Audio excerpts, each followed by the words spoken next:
Thank you, everyone, for coming. Hello, MomoCon. Are you guys ready to talk about one of the greatest video games that have ever existed, in my opinion?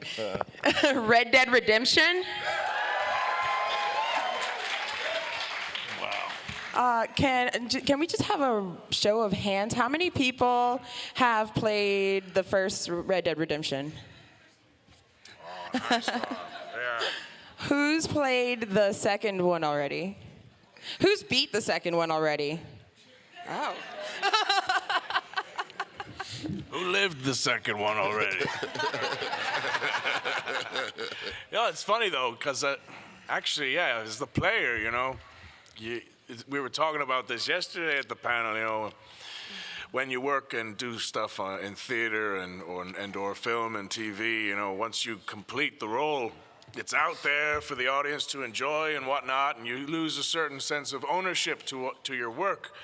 But with the game, though, it's even more it's that plus times 10, because you guys were Arthur just as much as I was, if not more even, because you were able to influence his behavior. You basically did whatever you wanted to do. So, yeah, I guess you guys lived it too, right?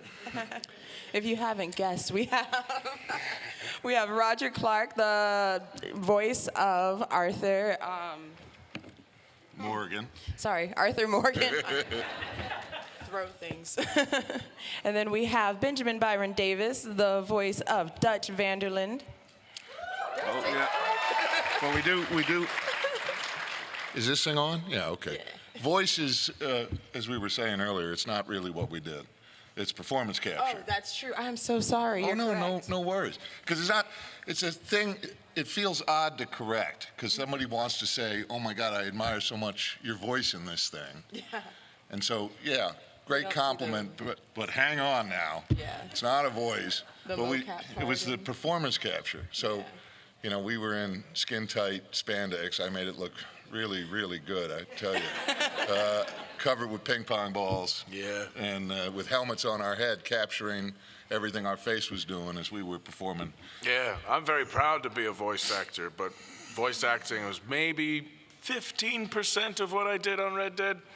And you're in a booth, and your only tool that you have is your voice, and you're reading off the script. And well, for Red Dead, we would have a face cam as well, so that the animators could sync the lips and make sure that the animations fit the game. But performance capture was the lion's share of the work, and that's just like you would do film or TV, except you look ridiculous, So it was kind of like doing theater, but all by yourself? We would all, you're with whoever your scene partners are, and it's kind of theater in the round, because the camera can literally be anywhere, and you could even move it in post if you want to. So, we very much worked in an environment where we had a set which was dimensionally accurate, but it would just be pipes and scaffolding, and we would learn our lines, and we would rehearse the scene, and then we would crunch it out until it was ready, and until our fine director, Rod Edge, liked what we did. So, we would, me and Ben did a lot of work together, and he's a wonderful scene partner. No, we were never by ourselves, we were with whoever was in the scene, Yeah, that actually makes a lot of sense, because there's scenes where the characters just interact so seamlessly and you kind of play off each other. It almost seems like you're watching a movie.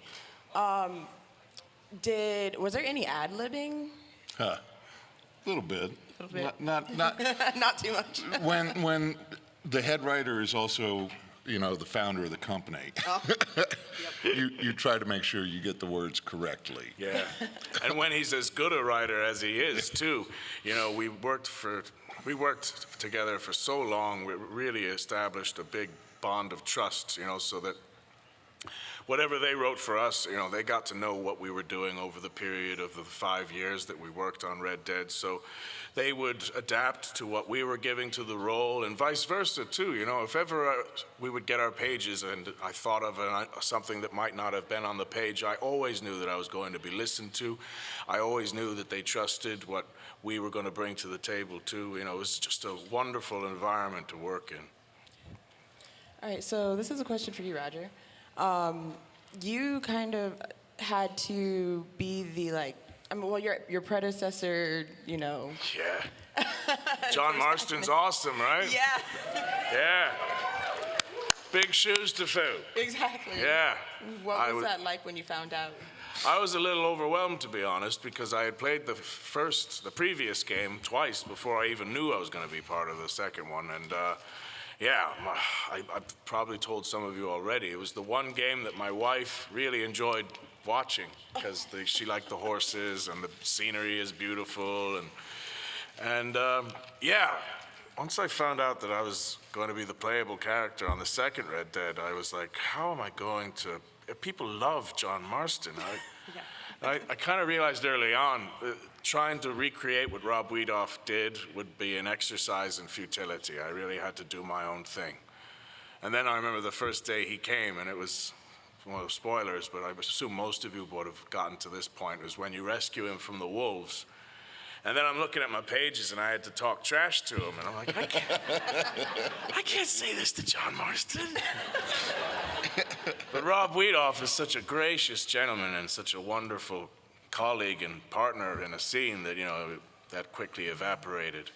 But then I had to lift the guy up, you know? He's not light. Okay, we're gonna return to the horse thing. Okay. Okay, so Ben, for playing Dutch, now the first game, he's pretty much obviously just a rude dude, you know? Well, I shoot a lot of people in the head. Yeah. So, what is it? I mean, I feel like in Red Dead Redemption 2, there's a lot more fleshing out of his character, a lot more depth added. When you got the script, as it was unfolding to you, what was that like? How did you feel, or to learn more about your character? Well, I was so excited to be returning to the character. Yeah. I had hoped, I nursed a faint hope that it was going to happen. And the success of the first game, I thought, yeah, okay, this might happen. But when they called, I still didn't really know what to expect. Yeah. The first Red Dead as a job was maybe 3 months work, but within that 3 months, it was really, I think, maybe 3 rehearsal days, 3 capture days, and 1 day in the booth. And that was Dutch. Yeah. And Nastas. And so when I heard I was coming back, and this time we weren't working in California, we were working in New York State, I hoped we were going to hear a lot of the story, but I really didn't know. You know, Rockstar is, you might have heard, rather secretive. They have to be. I mean, they're storytellers, and their stories have great turns and twists and whatnot. So I really didn't know when I got the call if this was going to be 3 months of work or if it was going to be a year of work. And then after a year had gone by, is it going to be another year? And then after, it grew and grew and grew as we were doing it. And we really didn't know. We didn't know when the first trailer was going to drop. We didn't know much of anything. So returning to the character was a bit of a mystery in terms of what the work itself was going to be. Okay. But as an actor, it was certainly a much more robust sort of approach to this guy. Oh, yeah. And unlike the first one, and unlike you, I wasn't in the dark. I knew I wasn't going to die. Mm-hmm. I knew the cheese was going to have to slide off the cracker at some point, right? And I knew things were going to go bad. Mm-hmm. But it was really something as we started to meet all of the gang members, you know.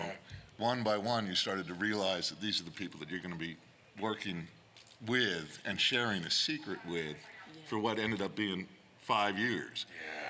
And now I can go and I put the game on, and I can go walk through camp, and I hear everybody's voices, and it's like being in the green room on a busy day at the capture studio. It's really surreal is an understatement. Yeah. Because of our NDA, we had no one else to talk to about the work except each other, and we ended up building as strong a relationship with each other as our characters did in the gang, you know. So And then we started betraying each other.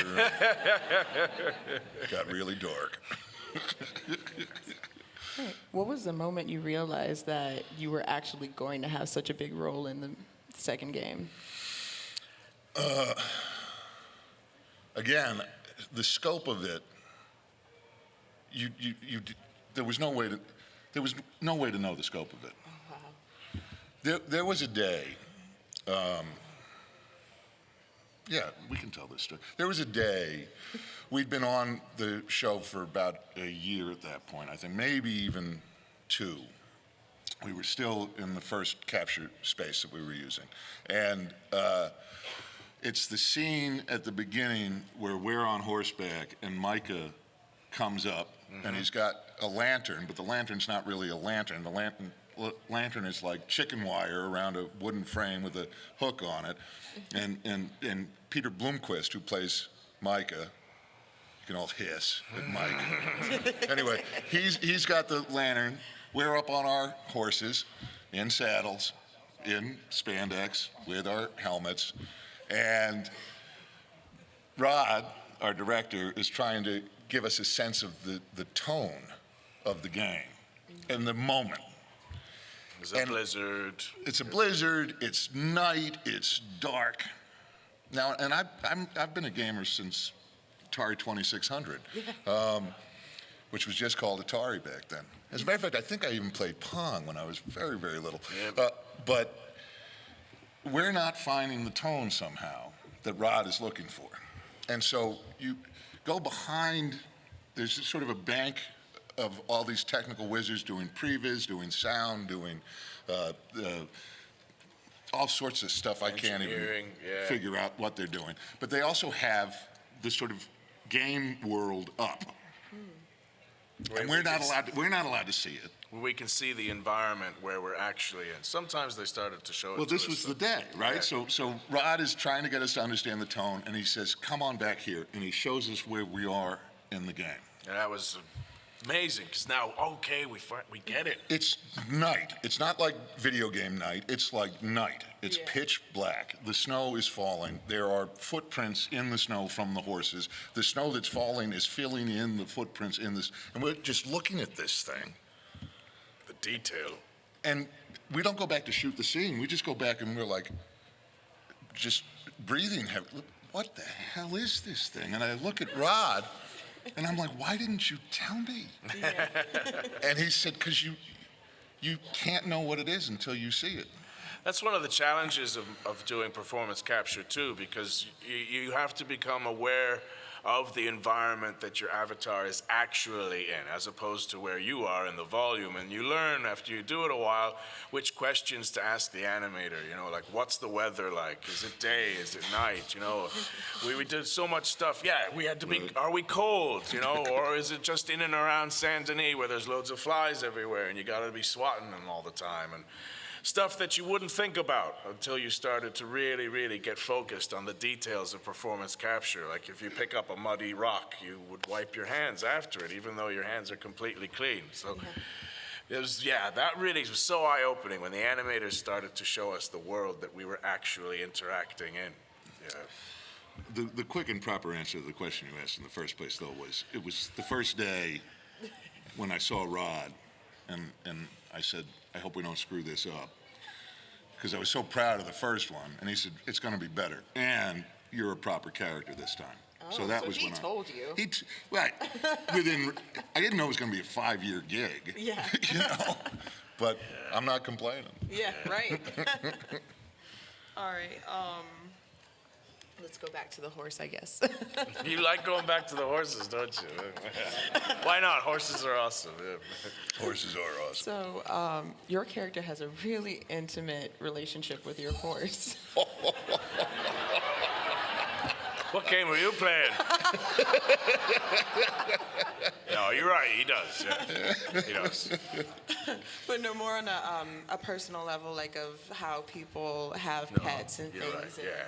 you know, it really affects them. Do you have pets in your life? Like, how did you draw from that? I don't have any pets at the moment, but I have had in my life, you know, and I used to ride horses when I was a teenager growing up in Ireland. We'd every odd weekend, we'd go to the local stables and go on a little trek. And I hated jumping, though, because I fell once, and that was awful. But, you know, I enjoyed it, and I knew that this was going to be your main means of transportation, and that the animators again would help inform us by saying, you know, there's certain levels of bonding that you're going to have with your horse. So once I started rolling that around in my head, I was like, okay, so the player is going to be attached to it, you know, and then when we started doing cutscenes as well, which would be skipped if the player didn't have a level 4 bonding with their horse.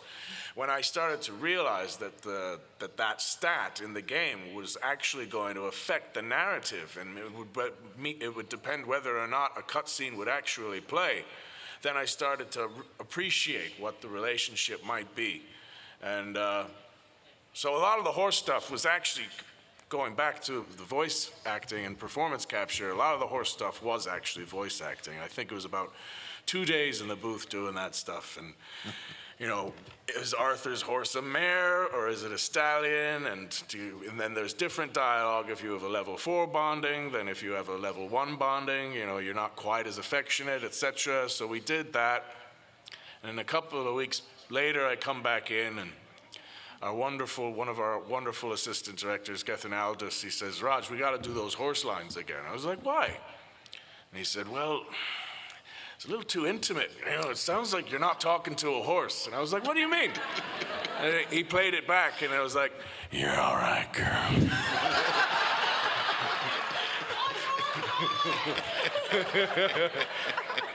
Easy, girl.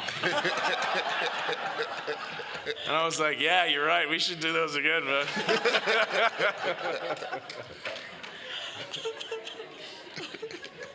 Okay. So here's one for the both of you. So you, as you said, you both played the games. You both play other games as well. Not anymore. No. It is a big game. Yeah. What kind of changes did you see between the first Redemption and the second one that you enjoyed?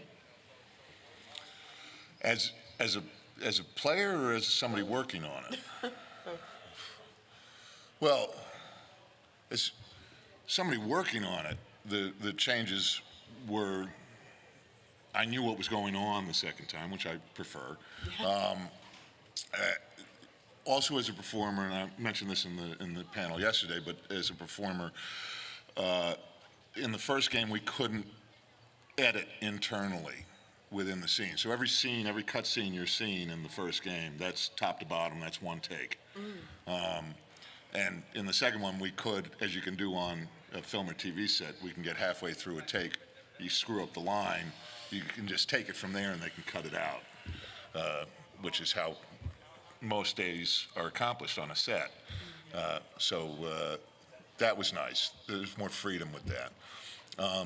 And I guess as a player, I think that there's sort of a promise in the first Red Dead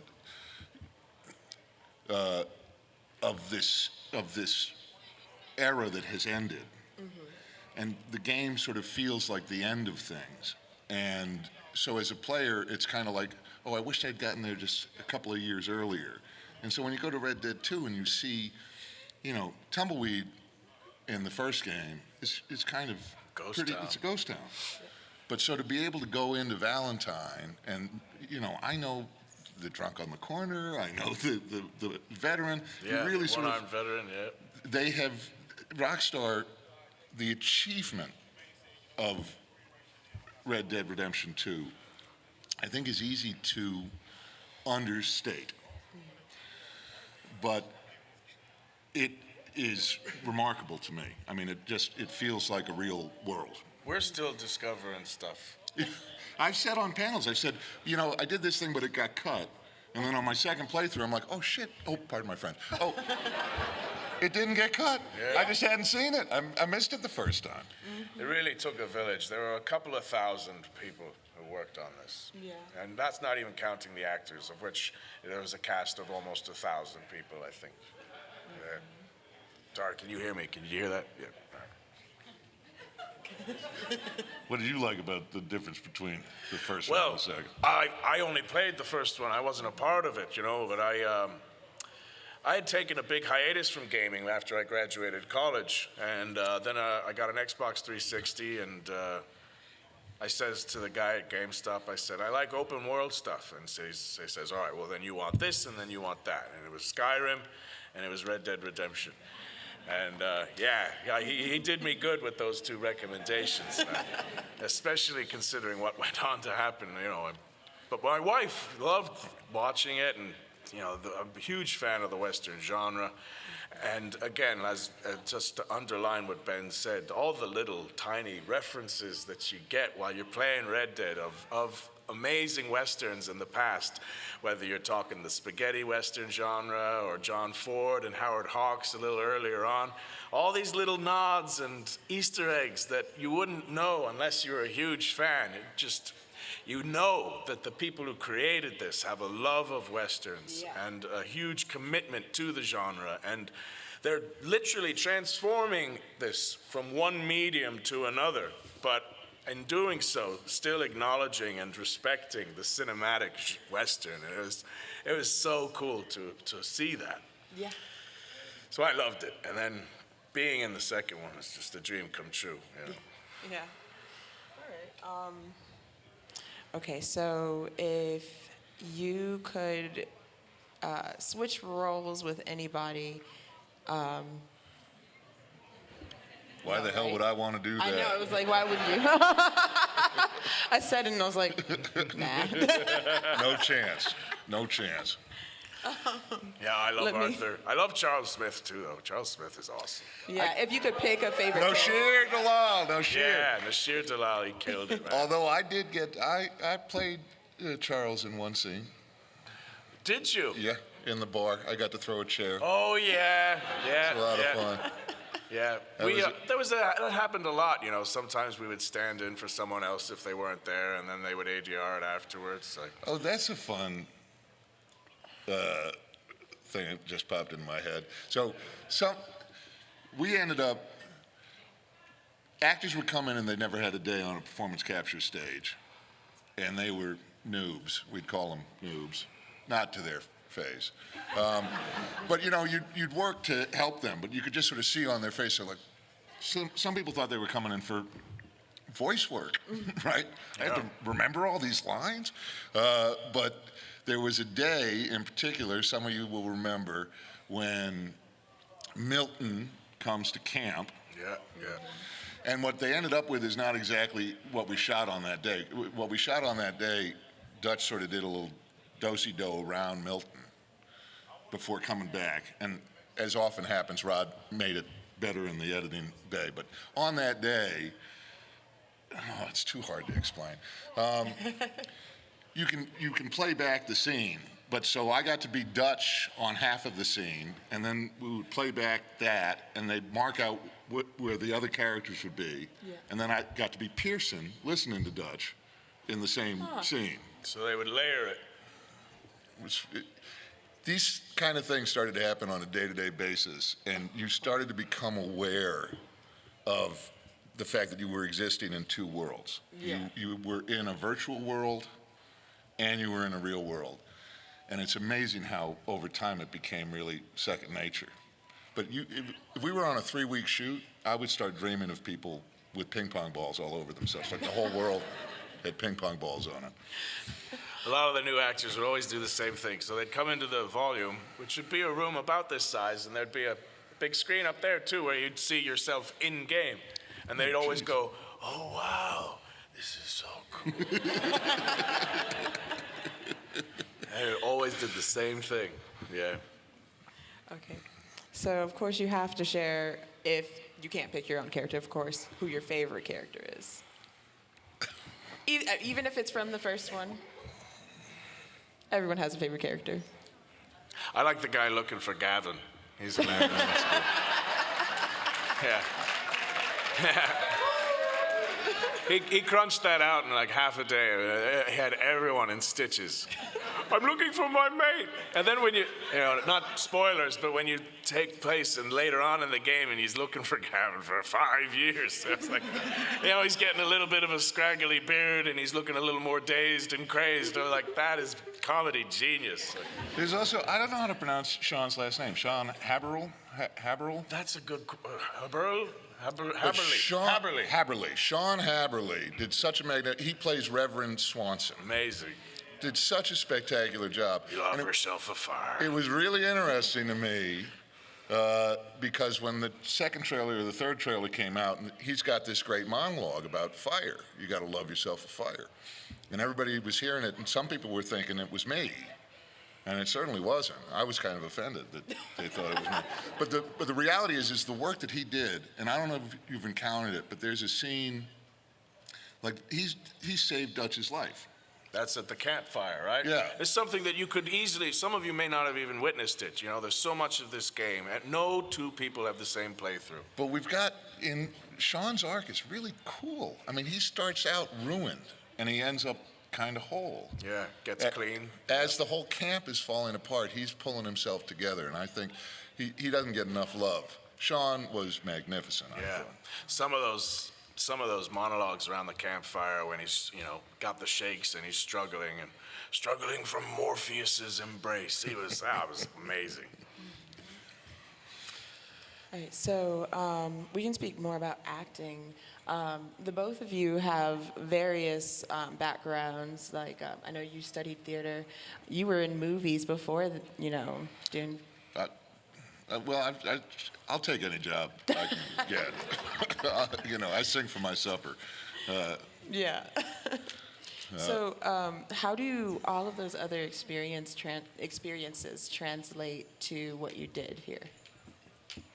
Well, I know me and Ben have a very, very strong commitment and put a lot of gravitas towards theater, you know, and that was one of the ways we bonded, I think, as working together, because we really appreciated that. For me, it was the best teacher, absolutely, because there's no filter between you and your audience like there would be on film, you know, where the director decides where the camera goes and then the editor decides what stays in and what doesn't. With theater, your audience is directly in front of you and you see the effect of your performance in real time. You figure out what lands, what doesn't, and when you do it long enough, you start to gain a kind of a sixth sense about it. I did theater all over the world, you know, and we'd be doing, one example, we did a stage adaptation of Frankenstein, and we were in France for 2 months.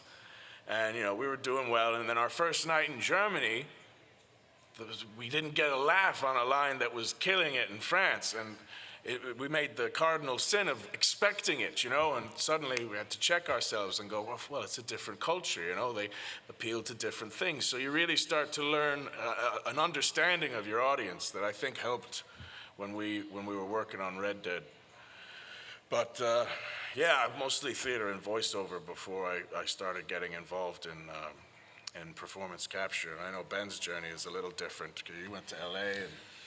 And I heard they needed another actor, I'm fond of saying. But a big difference is, you know, if you book a pilot, let's say, that thing, you're going to shoot that, it's going to take maybe 3 weeks. And then if it goes to air, it's going to be on air 9 months later. If you book an episode of a TV show that's running, like a network show, you're going to book that job, you're going to work it in 4 days, maybe 5 days. That thing's going to be on the air in 3 weeks. You book a film, then you don't really know what's going to happen because the release schedule is going to be dependent upon a lot of factors, and maybe the film doesn't get finished or whatever. But it's all going to be in the order of weeks and months. So the process of doing Red Dead and the secrecy of it, that it was for 5 years, right? In the time that I was working Red Dead, I did a film called Belko Experiment, which we shot in Bogota, Colombia. James Gunn's script and the wonderful director Greg McLean. And that, I missed 2 shoots on Red Dead. I got in a little bit of trouble for that, I think. And then and then I shot Ant-Man and the Wasp here in Georgia, directed by Peyton Reed.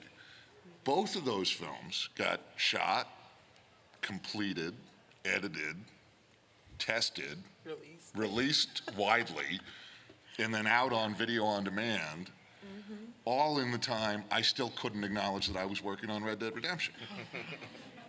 So on just the level of the time frame of it as an actor, normally you get some sort of feedback, whether theater, as Roger was saying, it's the immediacy of an audience like this, but even when you're working in film and TV, at least you're gonna be able to talk about it at some point. Yeah.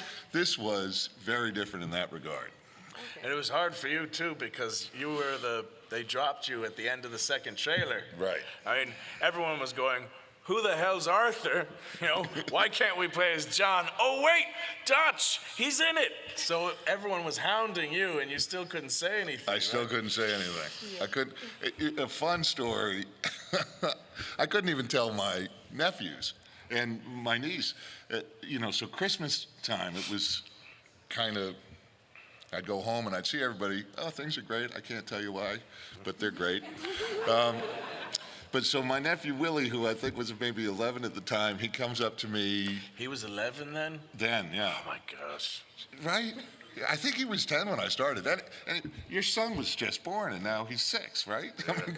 So things happen. This takes some time. But Willie came up to me and said, he looked me in the eye and he said, Uncle Ben, I know what you're doing. You are working on Red Dead Redemption 2. And I looked him in the eye, and I said, I swear to you, Willie, I'm not. Wow. And because I believed that it was going to be called Red Dead Redux, or Red Dead Rebellion, or Red Dead something else. Yeah, because Revolver, Redemption, we thought they might have done it that way. Yeah. So the first teaser drops, and they bring us onto the volume. We got to see it. This was one perk. We got to see that first teaser, that beautiful, beautiful sort of tone poem. You see Arthur walking out from the sun on the horizon, and it has that great line you do about... You better run and don't look back. Exactly. So that one drops, and we're sitting there and we're watching it with the entire production company on this big screen, watching it, and I'm loving this. Oh my God, this is so amazing. Look at this thing. And then it gets in and it goes, Red Dead Redemption 2. And everybody else is like, yes! And I'm like, I am such a bad uncle. So I go to our producer, Michelle, and I say, you have to let me tell my nephew. I have to tell him. He'll be good. He'll keep the secret. You got to let me tell him. So that day I told him, you were right.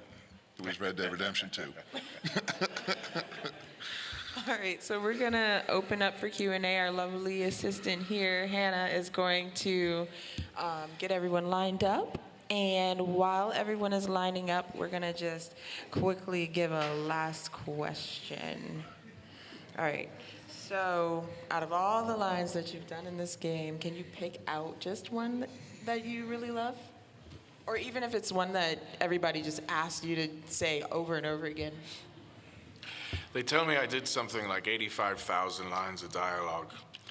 But I like there's one I like at the beginning when you're doing the sheep rustling mission with John, and it's quite thematic. It's main theme in the game, I feel. And Arthur says to John, he starts to see the writing on the wall, and he knows that their time is coming to an end, and he says something like, I was prize pony once. This life, this way, well, we're the last, I reckon, and we ain't long for it. So that kind of, for me, was a real central theme to the game. But people usually just ask me if I have some money for them, and they like me to scream Lenny at the top of my lungs, which is awesome. I don't mind it. It's great. The fact that you guys love that, that makes me happy. And then every once in a while, if I cough, people are like, that's awesome. I'm fond of the Bronte stuff, and Yeah. Rob says, what part of your philosophy covers feeding a man to a goddamn alligator, Dutch? And I think I said the part that covers weakness, that part. It was us or him. The way I see it, might as well be him. Yeah, and then the death roll, the alligators. Just, Oh, you got it good. yeah. Hi, I just want to say great game, great performances by you two. Thank you. Very immersive. For Roger, I wanted to know if you could actually say a line for my friend. He wasn't able to come. If you could say that's a fine horse you got there. And you could add Marty in the beginning for me. Marty? Yeah. Marty, that's a fine horse. Thank you. I'll make No his problem. day. Hey, I just wanted to say the game was perfect. I loved it, everything. Thank you. But can you do a small scene where Dutch, can you say one last ride and do a small scene with Arthur real quick off the bat? Just say, Like improv? Like do a small scene where you say one last ride and Arthur just say something random. all right. What do you say, Arthur? One last ride? Okay, Dutch. All right, I'm just gonna interject. I'm not sure I like your tone. So for the rest of the questions, just to be able to get through all of everyone's questions, can we keep them to actual questions about the panel? Actual questions. No more say this. If you miss your turn, we're going to our table straight after you. We'll be downstairs. Hi, how you doing? Mr. Clark, when was the day that you figured out Arthur was going to, Arthur was going to what? Sorry. spoiler alert for anybody who doesn't. Spoiler who hasn't played. alert. Yeah. When he was going His to pass fate. away or die. Well, when I did that debt collecting mission with Thomas Downs, it was a very specific direction where it says he coughs in Arthur's face, and I went, oh, that's quite specific. So it's obviously there for a reason. And then I did what I hear many other people did, and I Googled when the cure for TB was discovered. And that's when I kind of knew then. Yeah. But, that's part of the redemption of Arthur, too, is when he comes face to face with his own mortality. I think it changes his perception on life. And that affords him to have the redemption that he has in the second game. So I knew that was going to be a very specific thing to do and quite an interesting arc, and it was just a joy to do. Hard to cough all the time, though. Thank you. I just had a question about the romance between the female characters. So obviously for Dutch with Maggie and with Arthur, first Mary. Molly, I'm sorry. And then with Arthur, Penny it's- O'Brien. Yes. And then for Arthur, it's Mary, and then to a degree, maybe a bit Sadie. He has an affinity for her, at least as a fellow rider, I would say. I was just curious how you thought that developed their characters over the course of the game. Well, I think Arthur and Sadie are friends, I don't know if there's any romantic implications in their relationship, and I kind of like that too, I think we're at the stage now where we can have a strong female character without automatically giving them some sort of romantic interest, and Sadie stands on her own, and she is awesome, and she has as interesting an arc as anybody else, I loved working with Alex McKenna, and I really liked the relationship between Arthur and her. But with Mary, though, that was Julie Jesnick, and she was amazing to work with, and I remember when she came over and we crunched out the first mission with her, and I think they liked it so much that they did two more, and it was just a joy to do that, because we've all been in that position, haven't we? With an old flame, and you see them again, and it's all this whirlwind of emotions, and it was just a joy to be able to explore that, and it kind of makes Arthur's arc a little more tragic too, because you want them to get back together, but it doesn't quite happen, and that's helps add to the tragedy of the story, I think. So that was a joy to do. Yeah, it was great working with Julie. Definitely. Thank you. No worries. Hello. Hello. First, let me be the third or fourth person to say how amazing your performances are in this game. Thank you. My question is, if there was a lesson that you wanted players to take away from your characters after the story was completed, what would it be? Yeah, I know. That's a great one. For me, I'm quite fond, and I think it's, you're a journeyman actor. These guys are journeyman gang members. If Dutch has something in him that I admire, I think it's his hopefulness. As bad a guy as he is, he doesn't ever lose faith. And I've been fond throughout my life of a quote of Robert Louis Stevenson, who said, to travel, hopefully, is a better thing than to arrive.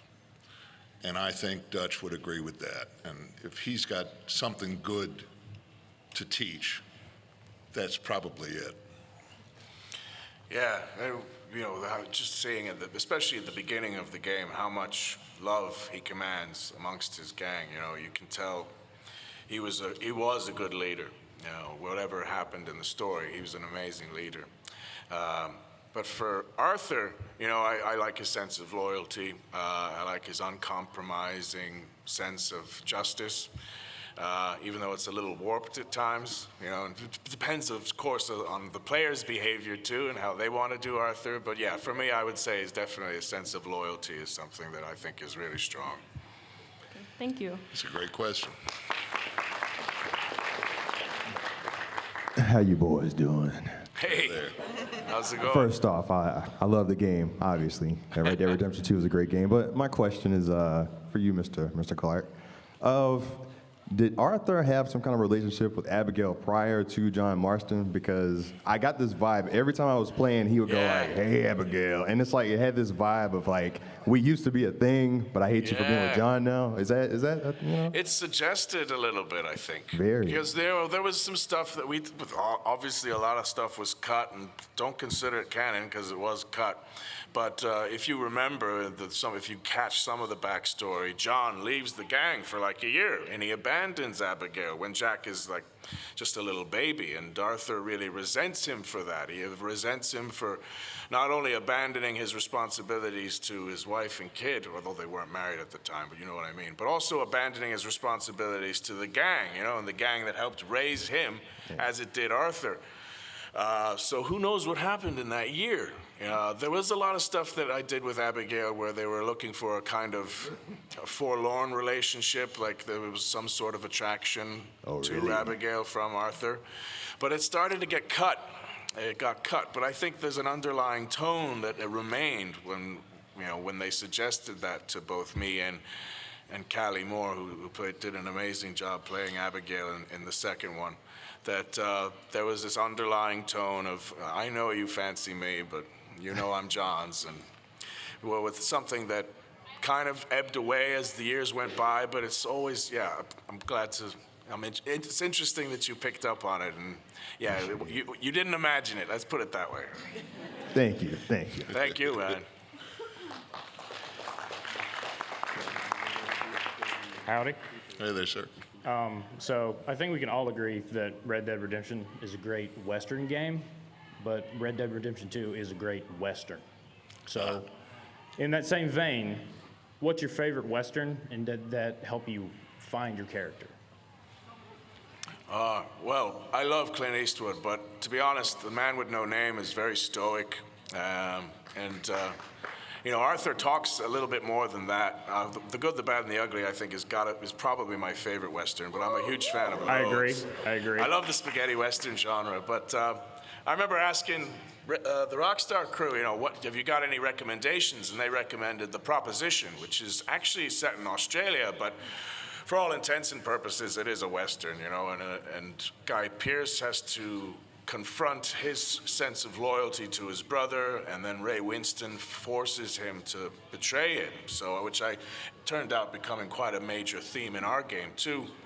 But Toshiro Mifune, who was the lead in a lot of Kurosawa movies, and he was the samurai in Yojimbo and Sanjuro, which went on to become Fistful of Dollars for a few dollars more. He was a huge influence in my work on Arthur, because, just his presence, and he had a lot of range. He could be very focused and intense, and at times, though, he had a great sense of humor too. So I based a lot of my stuff on Toshiro Mifune. I spent a lot of time watching Man Who Shot Liberty Valance. I love that film. I'm also quite fond of Unforgiven. I sure saw that a lot. Yeah. We all got it coming. Yeah. Deserves got nothing to do with it. All right. Well, thank you kindly. Thank you. Hey, my question is, will there ever be a story DLC for Red Dead Redemption 2? I'm very happy to say I have no idea. Sorry, yeah. Although there is something, there's a new update, and apparently the beta got lifted from online you last can go week. play with Alex McKenna's Sadie and her husband.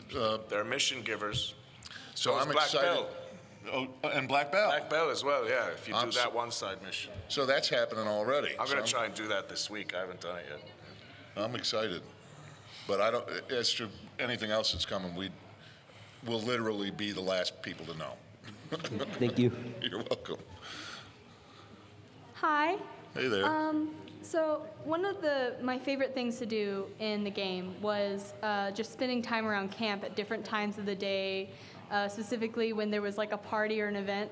I'd just sit there by the whiskey and just, But I remember I would get so excited when I would hear campfire songs. And, ring dang do, that kind of thing. But I was wondering how that felt. Like, was it very fun to build that camp atmosphere?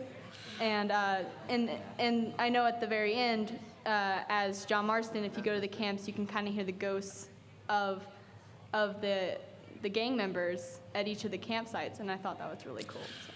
Well, there was one day that we've spoken about before, but that was really, really one of the most special days on the whole shoot, where almost all of the gang was all together. We were assembled around the campfire, and often when you do the campfire conversations, you know where some people would certainly be, but other places people might not be, depending on how the player is, where they are in the story or whatnot. Yeah. But this one time, the whole gang was together around the campfire, even with little Laszlo as Jack. Yeah. And Gabriel Sloyer-Saron, who plays Javier, with his ping pong balls on his finger, is Yeah. playing that song On the guitar. that we play. That's when bring Jack back. when Jack comes back. Yeah. But we were all there, singing along. That was a special poorly, day. but Yeah. it was amazing. And They actually told some of the girls, "You're singing too good. Sing like normal people." That was awesome that day. And it's there. I mean, that's us. So you go and you sit down and you watch that. That's all of us right there as we were on that day. And thanks to Rockstar, that memory is preserved forever. It's just remarkable. Yeah. Well, thank you very much.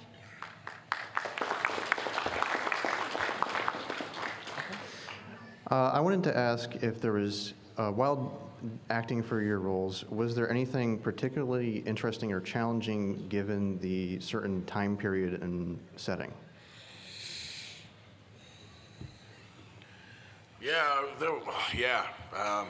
There was, absolutely.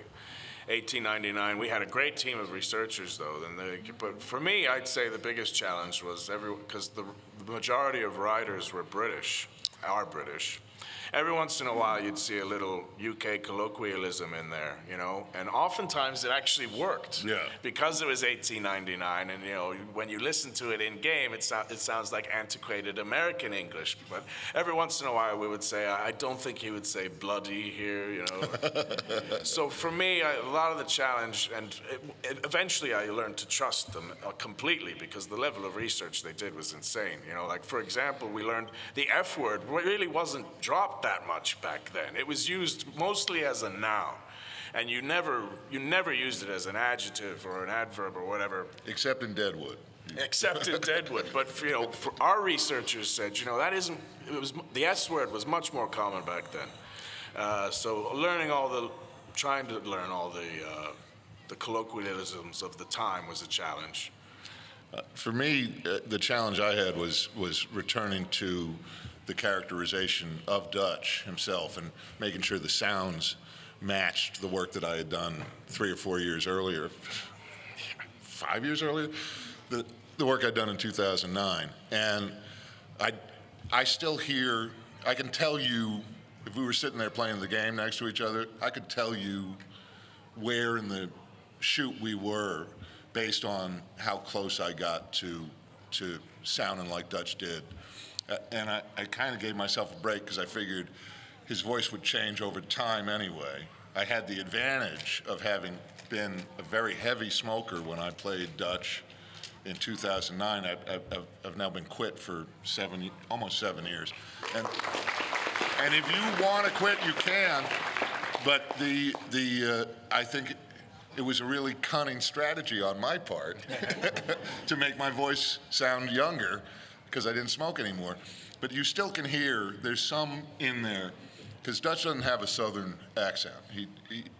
He has kind of a made-up accent, sort of a high plains with real hard R sounds, and I can still hear in some of the early stuff a little bit of a Southern drawl that, you know, anytime he sounds a bit like Foghorn Leghorn, that was early on, and I wasn't quite on model yet, if you know the phrase of the character.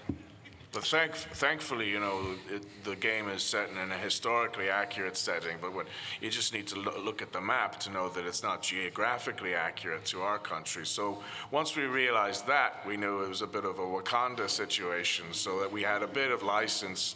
And of course, these guys are traveling all over the territories, you know, so speaking from personal experience, your accent does get a little mumbled and jargled with wherever you're living at the time, you know.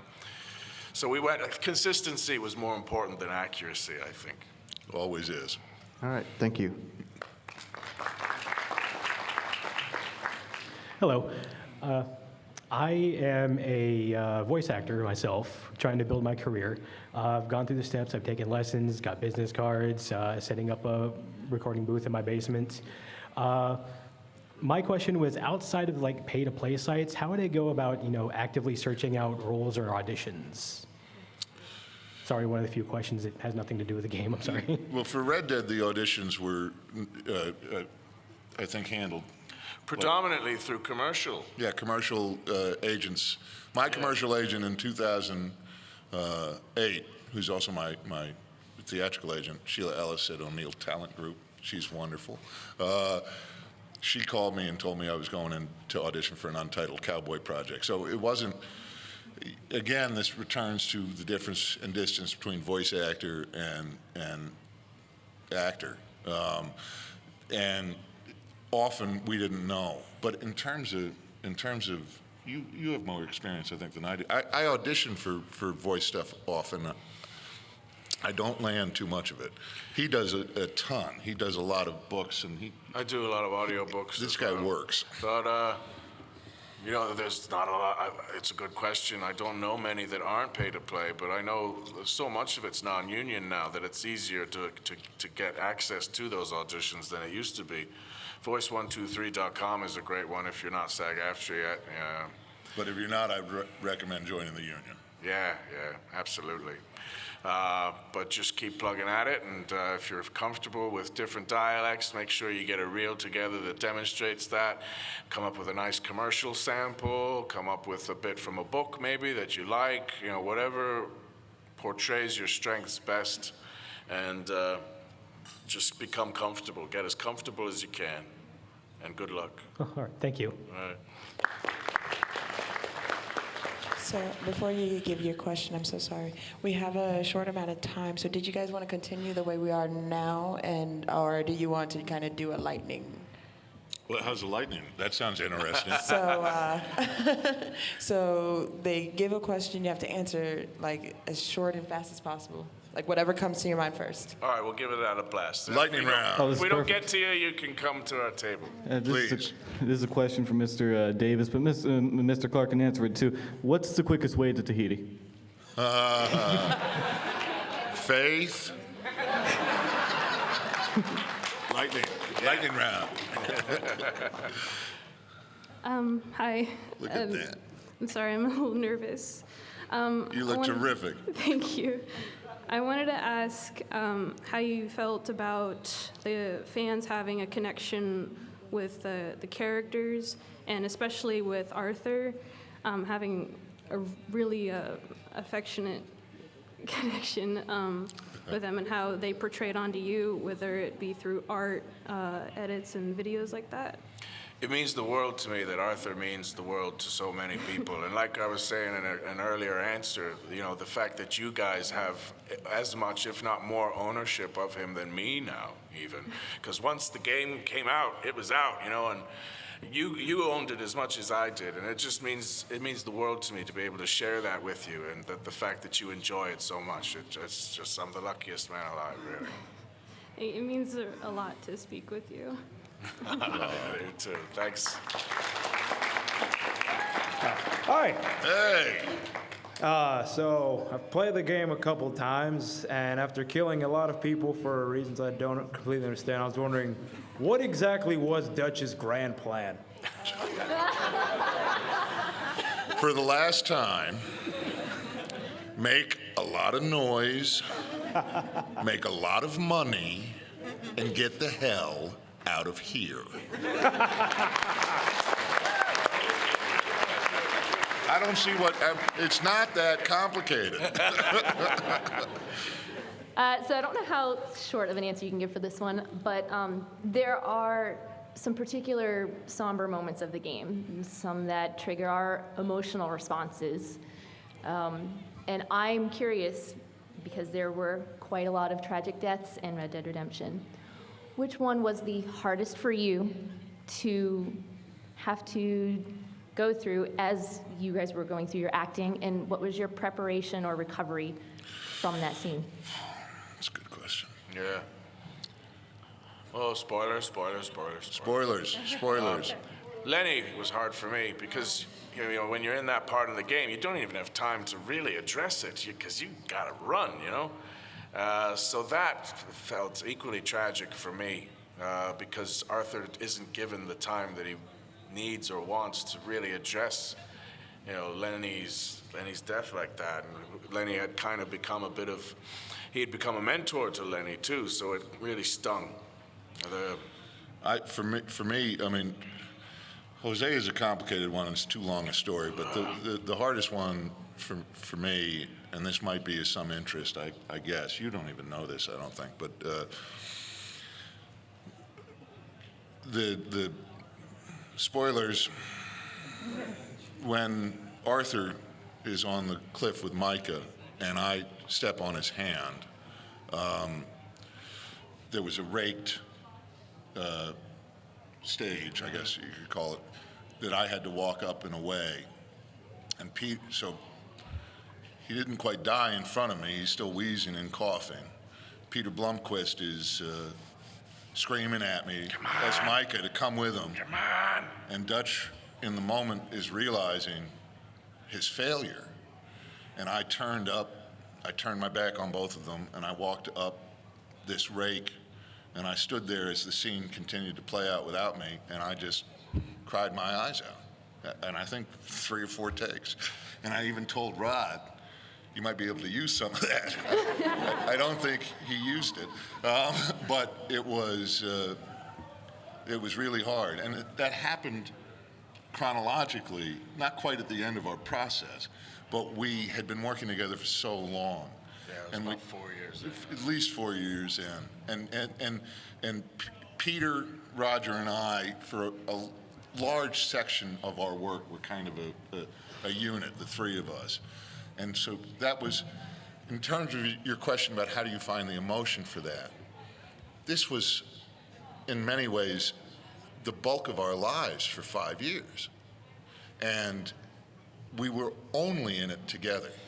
So even now, just talking about it, it doesn't take much for my heart to break thinking about how our story ended. Thank you. Thank you. All right, so we're just about out of time, I believe. You're out of time. One last question, or we're over? You're over. Okay. We're come down to our table. Sorry, guys. Thank you, everyone. You guys are awesome. So much. And thank you guys for joining us. What a wonderful panel. Thank you for moderating it. That was great. Thank you so much.